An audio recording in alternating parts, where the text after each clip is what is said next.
The market is going to crash and I'm not going to make any more money. Admit it, you've probably thought this way at least once in your real estate career.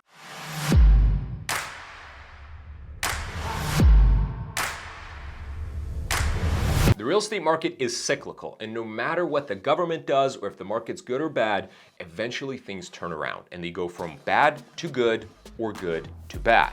So there really is no escaping the fact that real estate will change from one to the other eventually. When homes are selling and buyers are calling you, it feels great and the world's your oyster. But as soon as the media starts to hype up a recession or a real estate bubble, you get a pit at the bottom of your stomach and you start to wonder, what other career can you do when real estate eventually falls apart? Stop it. Don't do this. This is not going to help your business. This is going to hinder you more than anything else. Regardless of where the market is, if you think things are going to go badly and you think you're not going to be able to sell homes anymore, guess what? That's exactly what's going to happen.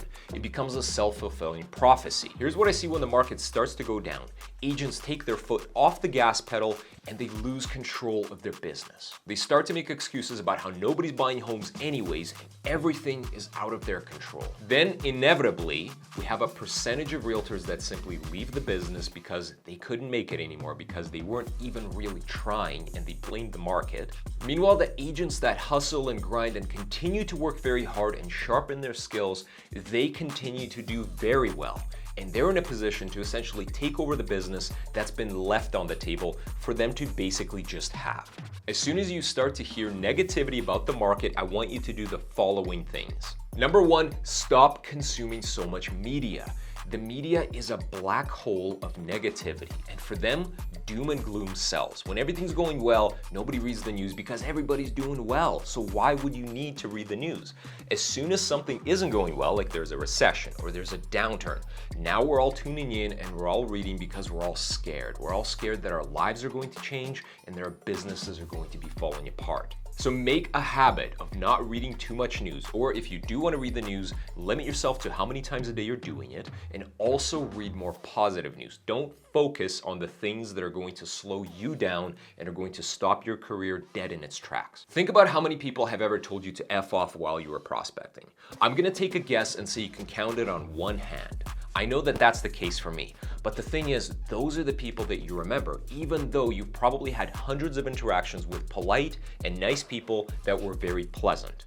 And you're only focusing on the ones that are negative. So don't do this because it's going to drag you down and it's not going to move you forward in your career. Double down on the prospecting that you're doing. If last week you called or door knocked or spoke to 100 people, this week it needs to be 200. When everybody else is slowing down, you're ramping up and you're picking up. A slowdown in the market is not a signal for you to bring your levels down. It's a signal for you to work even harder than you did before. If you've ever heard the phrase buy the dip, which essentially means to buy assets when they're undervalued because the market has come down, such as stocks or houses, I want you to do the same and I want you to prospect the dip. I wonder if I can trademark that. Number three, continue to improve your craft. I know I talk about this all the time, but I really can't ever say it enough. Make sure you're as good as you possibly are at prospecting, speaking with people, you understand houses, you understand contracts, you understand liabilities, because at the end of the day, this is what's going to set you apart. And when times are tough, people are looking for an expert to guide them through the process that can make everything work out in their favor. If you do these three things and don't fall into a trap of working less and thinking that nothing's gonna work out because the market sucks, you can take business that other agents who've given up have simply left on the table, and you can accelerate your career. So really view this time as an opportunity rather than a challenge. And remember, there's always going to be good markets and there's always going to be bad markets. You can't avoid it.